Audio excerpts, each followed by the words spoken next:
नमस्कार, मी संदीप खळे आणि आपण पाहताय वास्तव मराठी.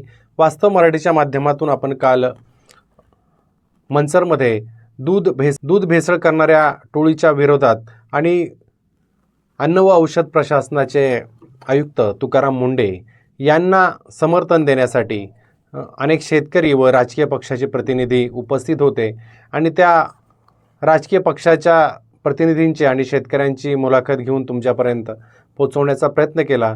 मात्र त्यानंतर आज पुढची अपडेट येते आहे की जे आरोपी आहेत, 26 आरोपी आहेत, त्याच्यातील 13 आरोपी फरार आहेत. 13 आरोपींना अटक करण्यात आलेली आहे. हे 13 आरोपी नक्की कुठे फरार आहेत, त्यांना या 2 दिवसामध्ये पकडले का, याबाबत मात्र पोलिसांकडून कोणतीही अधिकृत माहिती देण्यात आलेली नाही किंवा अन्न औषध प्रशासनाकडूनही याबाबत कोणतीही माहिती देण्यात आलेली नाही. त्यामुळे हे 13 आरोपी जे पकडलेत त्यांना पोलीस कोठडी देण्यात आलेली आहे 9 तारखेपर्यंत. मात्र उर्वरित 13 आरोपी का पकडले गेले नाहीत किंवा पकडले असतील तर ते प्रेस नोटमार्फत लोकांसमोर किंवा मीडियासमोर का आलेलं नाही, हा एक प्रश्न आहे.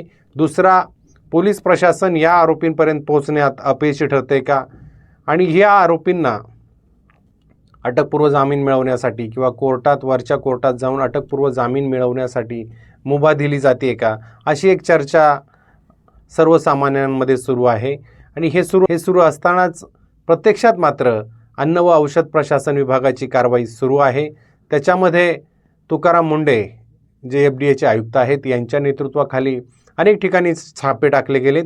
त्यामध्ये प्रामुख्याने मनसर परिसरामध्ये जी टोळी जेरबंद करण्यात आली, ज्या आंबेगाव तालुक्यामध्ये ही टोळी जेरबंद करण्यात आली, या टोळीचा पर्दाफाश झाला. मात्र हे रॅकेट फक्त आंबेगाव तालुक्यामध्ये किंवा या परिसरामध्येच कार्यरत नसून याची व्याप्ती पूर्ण राज्यभर किंवा देशभरही असू शकते, अशी धक्कादायक प्रकरणं सुरू आहेत किंवा समोर येत आहेत असं म्हणायला हवंय. एक नाशिक जिल्ह्यातील येवला परिसरामध्ये एक रॅकेट समोर आले. त्या ठिकाणी एका घरामधून अंदाजे 12 लाख रुपये किमतीचा मुद्देमाल जप्त केला आहे. त्याच्यामध्ये दूध भेसळ करण्यासाठी वापरलेली पावडर, वे पावडर असेल किंवा इतर पावडर जप्त करण्यात आलेली आहे आणि त्या व्यक्तीवर गुन्हा दाखल करण्याची प्रक्रिया सुरू असल्याचं समजतंय. तर सिन्नर तालुक्यातील दुसरी घटना आहे की एका शीतकरण केंद्राने दूध रजिस्टर अपडेट केलं नाही व इतर कायदेशीर त्रुटी त्यांनी ठेवल्यामुळे त्या शीतकरण केंद्रावरही गुन्हा दाखल होतोय. तिसरं प्रकरण याच सिन्नर तालुक्यामध्ये आहे की एका स्वीट मार्टवर कारवाई करण्यात आली आहे. या स्वीट मार्टचा जो खवा होता, जो नियमबाह्य पद्धतीने बनवला गेला होता, त्या खव्यावर नष्ट करून त्या दुकानदाराचा, त्या स्वीट मार्टवाल्याचा स्वीट मार्ट परवाना रद्द करण्यात आलेला आहे. तिसरी घटना आहे किल्लारी, लातूर जिल्ह्यातील किल्लारी या ठिकाणची. आणि या किल्लारी येथील एका दूध शीतकरण केंद्रावर छापा टाकलाय अन्न व औषध प्रशासनाने आणि त्या ठिकाणी दर्जाहीन दूध सापडलेलं आहे, निकृष्ट असं दूध सापडलेलं आहे. त्या दुधाची सॅम्पल घेऊन त्या निकृष्ट अशा दुधाला नष्ट करण्यात आलेलं आहे. चौथी घटना आहे सोलापूरच्या माळशिरस येथील पिलू या गावची. आणि येथील दूध शीतकरण केंद्रामधून एका इंदापूर तालुक्यातील नामांकित डेअरीसाठी हा टँकर जात होता आणि हा टँकर जाण्याआधी तो अन्न व औषध प्रशासनाने पकडला आणि त्याच्यामध्ये निकृष्ट दर्जाचं दूध सापडलं. निकृष्ट दर्जाचं दूध म्हणजे काय, तर शासनाच्या नियमानुसार 8.3चा SNF व 3.2ची फॅट नसलेलं दूध किंवा त्याच्यापेक्षा कमी फॅट असलेलं दूध हे निकृष्ट दूध समजलं जातं. आणि हे निकृष्ट दूध का झालं आहे, त्याच्यामध्ये पाण्याची भेसळ आहे का किंवा इतर रासायनिक घटकांची भेसळ आहे का, हे ठरवण्यासाठी त्याचे नमुने घेऊन ते लॅबला पाठवले जातात, शासकीय प्रयोगशाळेत पाठवले जातात आणि त्याचे नमुने आल्यानंतर त्या संबंधित यंत्रणेवर, संबंधित व्यक्तींवर गुन्हा दाखल केला जातो. आता प्रथमदर्शनी तरी निकृष्ट दूध सापडल्याने त्याचे विल्हेवाट लावून त्याचे नमुने घेतलेले आहेत.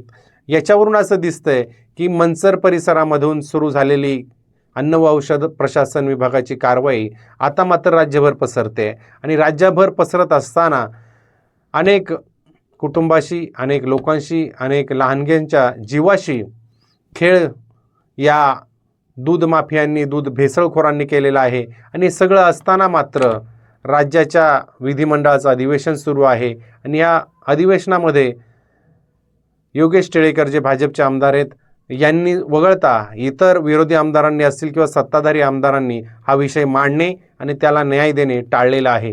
त्यामुळे या दूध भेसळखोरांवर कारवाई होईल का, हा एक प्रश्न सर्वसामान्यांना पडलेला आहे. आणि दबक्या आवाजात चर्चाही सुरू आहे की यांच्यावर काही मोठी कारवाई होणार नाही, यांना काहीतरी कायद्याच्या पळवाटा शोधून सोडवण्यासाठी कोट्यवधी रुपये देऊन मोठमोठे वकील न्यायालयात लावले जातील आणि त्यांना सोडण्याचा प्रयत्न केला जाईल. किंवा त्यांचे हे आरोपी एवढे गब्बर आहेत की ते देशातील सर्वात मोठ्यातला मोठा वकील लावून आपली बाजू मांडून किंवा कायद्याच्या पळवाटांचा वापर करून सुटू शकतात.